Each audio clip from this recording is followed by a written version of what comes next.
عزیزان محترم، امام ابن جوزی علیہ الرحمہ سرکار نے ایک بات نقل فرمائی۔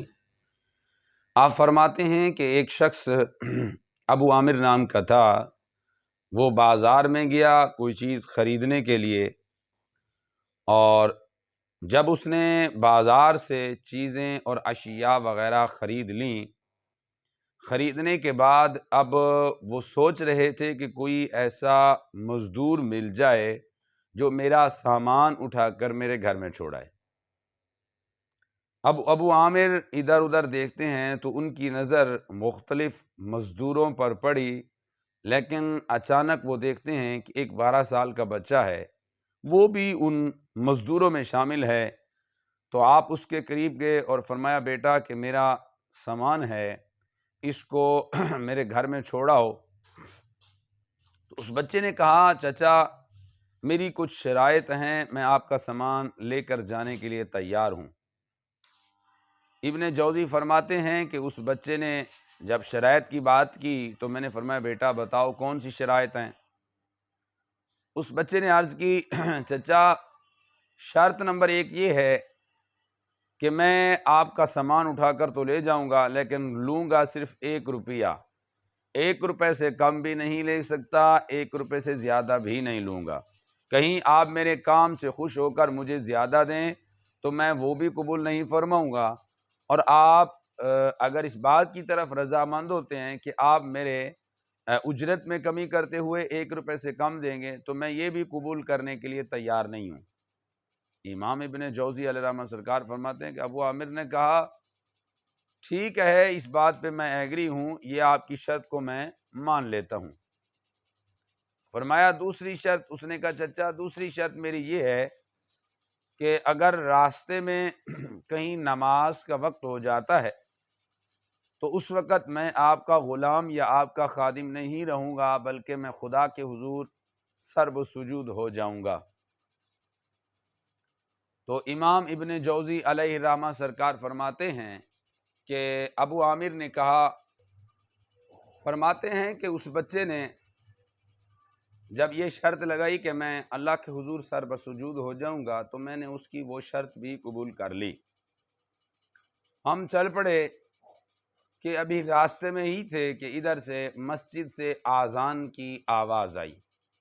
جیسے آذان کی آواز آئی تو بچے نے کہا، چچا میرا اللہ مجھے پکار رہا ہے، لہٰذا میں خدا کی بارگاہ میں جانے کے لیے تیار ہوں۔ میں نے کہا، بیٹا ابھی تو آذان ہو رہی ہے، ٹھیک ہے آپ کی شرط کو میں نے مان لیا تھا، تسلیم کر لیا تھا، لیکن ابھی تو آذان ہو رہی ہے بیٹا، آذان کے بعد کچھ لمحے ملیں گے، لوگ وضو کریں گے، سنتیں ادا فرمائیں گے، اس کے بعد نماز پڑھیں گے۔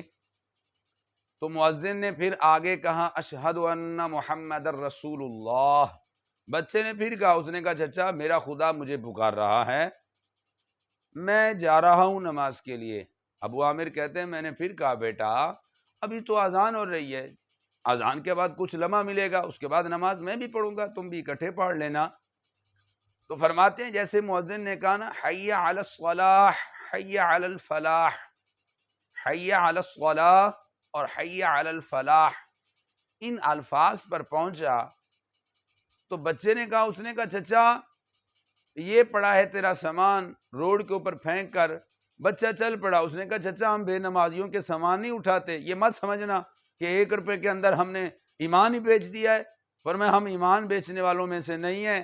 فرمایا ہم تو وہ ہیں، آپ کو پہلے شرط لگا کر بتایا تھا کہ چچا نماز کا وقت ہو جائے گا ہم ہر چیز چھوڑ دیں گے، لیکن آپ ہیں ماننے کے لیے تیار۔ فرماتے ہیں بچے نے روڈ کے اوپر چلتے بازار روڈ کے اوپر سامان پھینک دیا اور بچہ جو ہے وہ چل پڑا مسجد کی طرف۔ فرماتے ہیں جیسے بچہ مسجد کی طرف چل پڑا تو میں بھی اس کے پیچھے پیچھے۔ بچے نے وضو کیا، نماز پڑھی، نماز ادا کرنے کے بعد بچہ واپس آیا تو روڈ حالانکہ چل رہا تھا لیکن کسی نے سامان اٹھایا نہیں۔ وجہ یہ ہے کہ جب انسان اللہ سے سلو کر لیتا ہے تو ساری کائنات پھر اس بندے سے سلو کر لیتی ہے۔ جب وہ اللہ کے فرائض کے اندر، واجبات کے اندر، سنتوں کے اندر، مستحبات کے اندر خدا کی اطاعت کرتا ہے تو اللہ پھر ساری کائنات کو اس بندے کے فرما بردار بنا دیتی ہے۔ فرماتے ہیں اس کے بعد گھر میں گئے، میں نے اپنی زوجہ کو کہا کہ جلتی سے کھانا بناؤ اور ہم اس بچے کو کھلاتے ہیں، یہ تو بچہ بڑا نیک محسوس ہوتا ہے۔ فرماتے میں نے کہا بیٹا ٹھہر جاؤ، ابھی کھانا پک جائے گا، کھا کر چلے جانا۔ اس نے کہا چچا ناراض نہیں ہونا، میں تو روزے دار ہوں۔ فرماتے ہیں میں بڑا حیران ہو گیا کہ 12 سال کی عمر ہے اس بچے کی اور ابھی یہ روزے دار بھی ہے، نماز کا اتنا پابند ہے۔ فرماتے ہیں میں بڑا حیران رہ گیا۔ میں نے کہا بیٹا اس طرح کر لو، چلو روزہ افطار ہی کرنے آ جانا۔ تو اس بچے نے کہا چچا میں وعدہ تو نہیں کرتا، کیونکہ اللہ کریم قرآن میں فرماتے اوفو بالعہد ان العہد کان مسئولا، وعدہ جو کرو اس وعدے کو پورا کرو۔ فرمایا وعدے کے بارے میں سوال کیا جائے گا تو چچا میں وعدہ نہیں کرتا، ہاں البتہ کوشش کروں گا آنے کی۔ فرماتے ہیں بچے نے عصر کی نماز پڑھی، میں نے بھی پڑھی۔ اس کے بعد میں نے کہا بیٹا آؤ چلیں، ابھی تھوڑی دیر بعد مغرب ہو جائے گی تو وہ روزہ افطار کر کے پھر آ جائیں گے۔ اس بچے نے کہا نہیں چچا ابھی ادھر مسجد میں بیٹھ جاتے ہیں، مغرب کی نماز پڑھ کے پھر دیکھیں گے۔ مغرب کی اذان ہوئی، بچے نے پانی سے روزہ افطار کیا۔ اس کے بعد میں نے کہا بیٹا نماز ہو گئی ہے، چلیں یہاں گھر کی طرف کھانا کھاتے ہیں۔ اس نے کہا چچا ایک ہی تو نماز رہ گئی ہے، اپنے رب کے حضور سجدہ کر کے پھر چلے جائیں گے۔ تو فرماتے ہیں عشاء کی نماز بچے نے پڑھی، پڑھنے کے بعد اب بچہ وہاں سے چلا، گھر میں آیا، کھانا کھا رہے تھے تو دوران کھانا گفتگو کے دوران میں نے کہا بیٹا آپ اتنے بڑے فقیہ ہیں، اتنے بڑے سمجھدار ہیں، آپ کی عمر ابھی 12 سال ہے، تو آپ کا کوئی کمانے والا نہیں ہے باپ؟ اس نے کہا چچا میرے باپ کا انتقال ہو گیا۔ فرمایا کوئی بھائی وغیرہ؟ اس نے کہا پیدا ہی نہیں ہوا۔ میں نے کہا چلو والدہ کو کام پہ بھیج دیتے، خود جو ہے وہ علم پڑھتے، اتنے بڑے ذہن کے مالک ہو، اتنے متقی پرہیزگار ہو۔ تو اس بچے نے کہا، اس نے کہا چچا میری بات کو غور سے سنو، میں غریب ضرور ہوں لیکن بے غیرت نہیں کہ اپنی ماں بہن بیٹی سے کام کرواؤں اور خود علم رسول پڑھوں۔ فرمایا میرا علم اس بات کی اجازت نہیں دیتا، میں نے علم رسول کو قربان کر دیا ہے اپنی عزتوں پہ، کہ عزتوں کو گھر پہ اٹھایا ہے اور رسول اللہ صلی اللہ علیہ وسلم کے دین کو چھوڑ کر میں ان کو کما کر کھلا رہا ہوں۔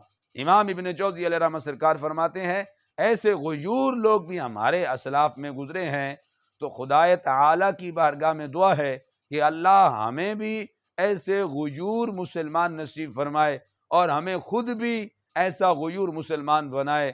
عزیزان من، تو یہ ہے ان لوگوں کی عظمتیں اور باتیں جو ہمارے اسلاف تھے، اولیاء اللہ تھے، اللہ کے پیارے لوگ تھے۔